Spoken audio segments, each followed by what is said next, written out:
കർത്താവും അബ്രാപ്പാപ്പനും തമ്മിൽ നല്ല വൈബാണ്. അതുകൊണ്ടാണ് താൻ ചെയ്യാൻ പോകുന്ന ഒരു കാര്യം പാപ്പനിൽ നിന്ന് മറച്ചു വെക്കേണ്ടെന്ന് കർത്താവ് തീരുമാനിക്കുന്നത്. അതെന്ത് കാര്യമൊന്നല്ലേ? ബൈബിൾ എടുത്ത് കിസ് ചെയ്ത് ഉൽപ്പത്തി 18 അധ്യായം 20-21 വാക്യങ്ങൾ വായിച്ചോളൂ. പാപ്പന്റെ കസിൻ ബ്രോ താമസിക്കുന്ന സോദോം ഗൊമോറ നഗരങ്ങൾ കുരുത്തക്കേടിന്റെ കൂടായതുകൊണ്ട് അവിടം വരെ പോയി തന്റെ സന്നിധിയിൽ എത്തിയിട്ടുള്ള വെറീസ് ഒന്ന് സോൾവ് ചെയ്യാനാണ് കർത്താവിന്റെ നടപ്പ്. സംഗതി സീനാണെന്ന് പാപ്പന് മനസ്സിലായി. പാപ്പൻ പിള്ളേർക്ക് വേണ്ടി മാധ്യസ്ഥം പറയാൻ തുടങ്ങി. നഗരത്തിൽ 50 നീതിമാന്മാരുണ്ടെങ്കിൽ തന്റെ പിള്ളേരെ നശിപ്പിക്കാതിരിക്കാമോ എന്ന് പാപ്പൻ. ക്ഷമിക്കാൻ കർത്താവ് റെഡിയാണെന്ന് പറഞ്ഞെങ്കിലും പാപ്പൻ അങ്ങ് വിശ്വാസം പോരാ. സോദോമും ഗമോറയും കുരുത്തക്കേടിന്റെ കൂടാണ്. പാപ്പൻ കർത്താവിന്റെ പിന്നാലെ കൂടി.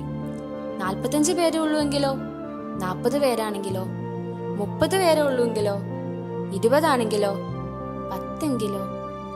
അവസാനം 10 പേരെ പ്രതി നഗരം നശിപ്പിക്കില്ല എന്ന് കർത്താവ് പാപ്പനോട് പ്രോമിസ് ചെയ്തു.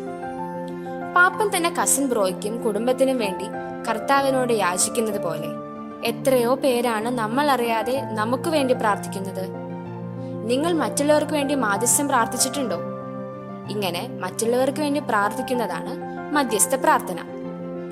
മനപ്പാഠമാക്കേണ്ട വചനം: നിങ്ങൾ അപേക്ഷകളോടും യാചനകളോടും കൂടെ എല്ലാ സമയവും ആത്മാവിൽ പ്രാർത്ഥനാനിരതരായിരിക്കുവിൻ. എഫേസോസ് 6 അധ്യായം 18 വാക്യം.